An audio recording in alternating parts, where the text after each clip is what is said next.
Oi, bem-vindos à sétima aula de Java Básico. Nessa aula eu vou introduzir o conceito de herança, certo? Hierarquias de classes e etc. E provavelmente sobrecarga de funções, de métodos. É, Como vocês perceberam, eu estou usando agora um jeito diferente de gravação da tela. Eu só vou gravar parte da tela. Eu acho que isso vai ser melhor para quem tem uma conexão de internet um pouco mais lenta ou tem alguma dificuldade de enxergar o que eu estava digitando. Então vamos lá. Eu vou criar aqui um novo projeto Java, ok? Chamado aula 7. Vou finalizar. Vou abrir esse projeto aqui. Nova classe. O nome dessa classe vai ser classe inicial. Eu vou adicionar os métodos, o método public static void main string args, ou seja, aquele método que é o primeiro a ser chamado dentro de um programa em Java. Eu vou apagar isso aqui. Então vamos lá. Primeira coisa, eu vou criar uma classe chamada animal. Criando essa classe animal, agora eu vou criar outras classes aqui. Vocês vão entender em breve por que eu estou criando essas classes. Cachorro. Cachorro não. Deixa eu ver uma coisa mais legal.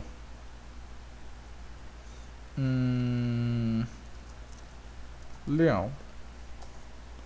Eu criei com um acento. Não era para eu ter feito isso. Vou excluir. Continuo. Criar uma nova classe.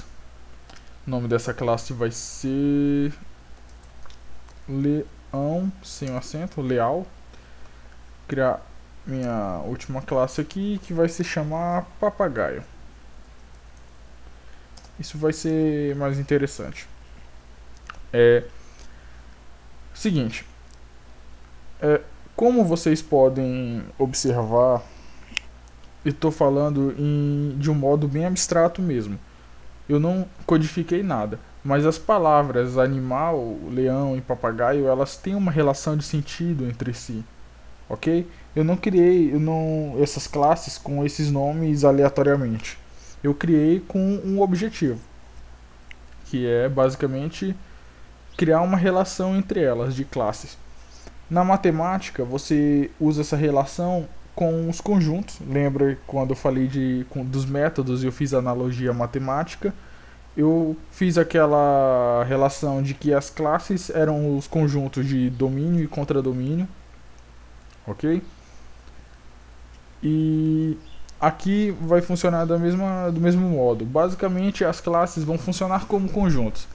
E os conjuntos eles têm relações entre si. Eles podem ser conjuntos completamente disjuntos, que não tem nenhuma relação. Por exemplo, essa classe inicial ela não tem relação alguma com esse animal, por exemplo. Mas leão é um animal. Eu estou falando isso de um modo bem abstrato. Vale lembrar que eu não codifiquei nada que possa afirmar isso que eu estou falando agora, ok? Depois eu vou codificar, eu vou mostrar para vocês como fazer o Java reconhecer uma classe como subconjunto de outra, ou uma subclasse. Bom, vou fazer isso logo. Basicamente você diz extends e o nome da classe e da superclasse animal, ok? Quando eu escrevo isso, eu estou dizendo basicamente que a classe leão ela estende a classe animal, ok? Basicamente isso. Eu vou criar aqui na minha classe papagaio.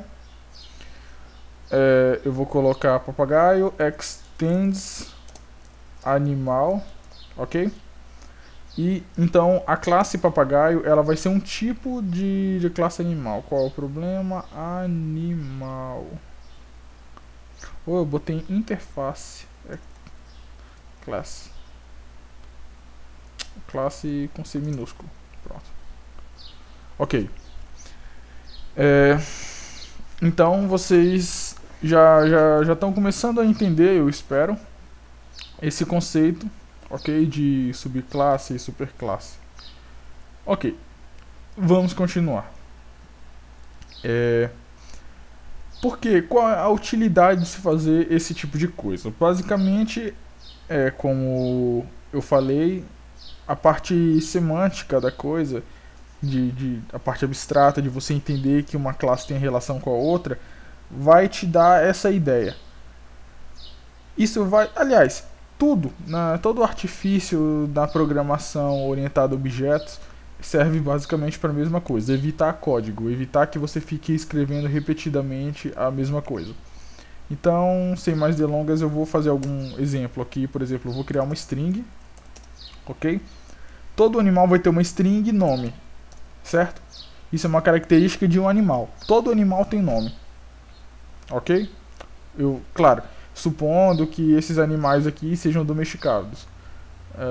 Enfim, eu tô falando desse jeito de um modo bem fora do contexto de Java mesmo, mas eu creio que isso dê para ilustrar o que eu tô querendo explicar. Um animal, por exemplo, vai ter um int idade, ok? Isso é uma coisa comum a todos os animais. No momento que eu escrevi isso, string nome e int idade dentro da classe animal, as classes que estendem ela, as extensões dessa classe, no caso a classe leão e a classe papagaio, elas vão ter todas essas características, ok? Tanto o leão quanto o papagaio vão ter uma string nome e um int idade. Eu não precisei escrever isso, e então só a partir disso você já consegue observar uma utilidade para criar essas relações de superclasse e subclasse. Superclasse é a classe maior, é a que contém, é o conjunto que contém os outros, e subclasses são os subconjuntos, ok? Tá, vamos continuar aqui. Vamos supor que um animal tem um void falar. Eu não sei, eu vou botar falar, eu sei que os animais não falam de um modo geral, mas eu acho essa é uma palavra que eu vou usar para simbolizar qualquer grunhido que um animal faça. Muito embora eu não sei como é que um leão ruge, eu não sei fazer uma onomatopeia para isso, mas bora lá. System.out.println. Dentro deste método falar vai aparecer alguma coisa na tela, ok? De um animal genericamente, ele vai fazer um barulho qualquer. Pronto, um animal, suponha que os animais façam isso. Um animal tentando falar não vai conseguir. Ok. Então, eu vou aqui na classe inicial e vamos brincar um pouco. Primeira coisa, eu vou criar um leão, ok? Chamado... Olha, vou botar só a letra L como referência e o nome dele eu vou colocar naquela variável de nome, ok? Leão L igual new leão, abre e fecha parênteses, ponto e vírgula. Isso aqui é o construtor. Eu falei na última aula sobre o método construtor. Vocês vão se acostumar com ele, eu tenho certeza. Então, criei esse leão. Primeira coisa, bora testar se realmente ele tem um nome e tem uma idade. Primeira coisa, já apareceu a confirmação. Já apareceu essa caixa, esse diálogo aqui, que é essa caixa de opções, contendo as opções idade e nome. Então, vamos colocar nome. Nome igual a nome para um leão, Simba. Simba é um nome para um leão. Ok. Bom, já não apareceu nenhum marcador de erro, então ele realmente tem essa variável. Bora chamar o método falar. Leão falar. Ponto e vírgula. E bora executar e ver o que acontece. Apareceu aqui no nosso terminal. Esse barulho aqui que teoricamente, segundo o nosso programa, todo animal faz. Ok. Agora, suponha que eu quero colocar uma exceção dentro da regra. Por exemplo, todo animal faz esse barulho estranho aqui, mas eu quero que um animal específico faça diferente. Por exemplo, o papagaio. Eu queria que o método falar dele fosse assim: void falar, abre e fecha parênteses, abre e fecha chaves, enter para ficar mais visível, system.out.println. O que o papagaio vai falar? O papagaio vai falar: oi, meu nome é espaço mais nome. Bora ver o que acontece. Eu venho aqui e crio um novo papagaio. Então, papagaio p igual novo papagaio, abre e fecha parênteses, ponto e vírgula, p ponto. O que eu escrevi errado aqui? Papagaio. Pronto. P ponto nome igual a, sei lá, Louro José. Eu vou escrever louro errado aqui. Louro José. Porque fica mais bonito. Mentira, não fica, mas eu quero escrever assim. Então, p ponto falar. Bora ver o que acontece. Vou aqui dar uma execução e apareceu primeiro esse grunhido estranho que veio do Simba quando eu coloquei este método aqui, eu chamei este método falar, e depois apareceu: oi, meu nome é Louro José, como a gente esperava, bom, pelo menos como era a intenção, por eu estar chamando esse método falar no papagaio, e eu ter escrito que o método falar dele significa isto aqui: system.out.println, oi, meu nome é, e bota o nome dele, ok? Então isso já dá para ilustrar para vocês que quando você tem um método dentro de uma superclasse e você estende essa classe, essas subclasses elas têm por padrão o método que a superclasse tem. No caso, o leão tem aquele grunhido A. E o papagaio, que é a minha exceção, quando eu reescrevo esse método void falar, ele vai sobrescrever essa função. E a gente diz que ele está sobrecarregando ela, ok? Esse é o nome usado em Java. Sobrecarga de função, ok? Dentro do Eclipse, é uma funcionalidade do Eclipse, não do Java, você pode usar marcadores de sobrecarga. O que são isso? Antes de escrever o método, uma linha logo acima, você escreve arroba, O maiúsculo, VERRIDE, override, que é sobrecarga em inglês, ok? Eu espero que seja realmente. Enfim, sobrecarga em inglês. O que isso faz? Ele vai certificar que você está sobrecarregando, que a função abaixo é uma função que sobrecarrega uma função da superclasse. Para que serve isso? Bom, suponha que seja a sua intenção escrever isso, ok? Escrever uma função que sobrecarregue uma função da superclasse. Você pode escrever errado, por exemplo, esse L aqui, colocar dois L's, falhar. E quando você executar, bora ver o que acontece. Apareceu dois grunhidos. Por quê? Porque esse oi, meu nome é José, aparece quando você chama a função falhar com dois L's. É uma função completamente diferente. Você não está sobrecarregando. Então, se você colocar esse marcador override, na hora que você tentar executar, vai dar um erro. Pronto. Eu vou proceder com este erro.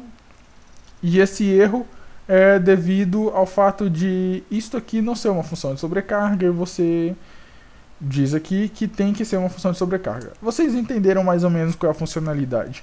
Eu recomendo seriamente que toda vez que vocês tentarem sobrecarregar uma função, vocês coloquem este marcador aqui em cima, ok? Eu acho que, como a aula foi rápida hoje, eu vou comentar mais alguma coisa sobre Java. Comentários, pronto. Comentários, não o fato de eu estar comentando. Vocês vão entender. Suponha que você termine de fazer um código que você acha super complexo, etc. Por exemplo, este aqui é o código mais complexo do mundo. Chamar esta função.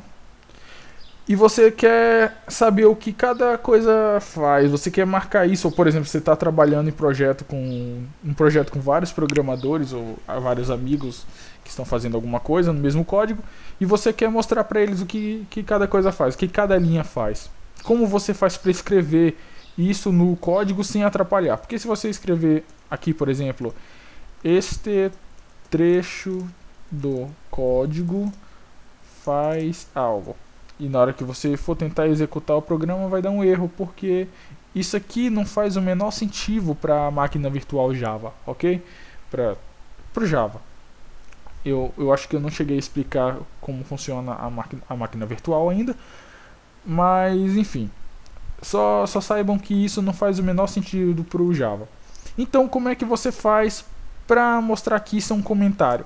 Você coloca duas barras antes de escrever o trecho que você quer falar, e tudo que tiver depois dessas duas barras na mesma linha vai ser completamente ignorado pelo compilador. Ou seja, por mais que isso não faça sentido para Java, quando você manda executar, Java nem vai ver que isso está aqui, ok? Isso não é o único jeito de fazer comentário. Um outro jeito de fazer comentário é, por exemplo, você colocar barra, asterisco, ok? E esse barra asterisco é o comentário de várias linhas, de múltiplas linhas. Porque você pode escrever um texto enorme aqui. O Eclipse colocou esses asteriscos aqui por questão de estética mesmo. Eles não são necessários. Eu posso escrever assim, qualquer coisa que tiver entre estes asteriscos, barra asterisco, asterisco barra, ok? Isso aqui eu não digitei, mas o Eclipse colocou depois. Você teria que digitar. Porque se você não digitar, tudo vai ser comentário. Na verdade, eu acho que vai dar até um erro, porque tem que estar fechado mesmo. Então, coloquem isso mesmo. Barra asterisco, escrevam o texto que vocês quiserem, com o tamanho de linhas que vocês quiserem, asterisco barra. Isso pode ficar em qualquer lugar do teu código, ok? Java vai ignorar isso. Por exemplo, eu vou colocar aqui aliás, não, aqui não pode. Aqui. Papagaio, abre parênteses, coloquei um comentário enorme aqui. Neste caso não tem funcionalidade, mas talvez vocês queiram colocar. Enfim, deu para entender. E isso não gerou problema nenhum pro nosso código, ok? Então é isso, essa foi a nossa 7ª aula. Até mais, pessoal.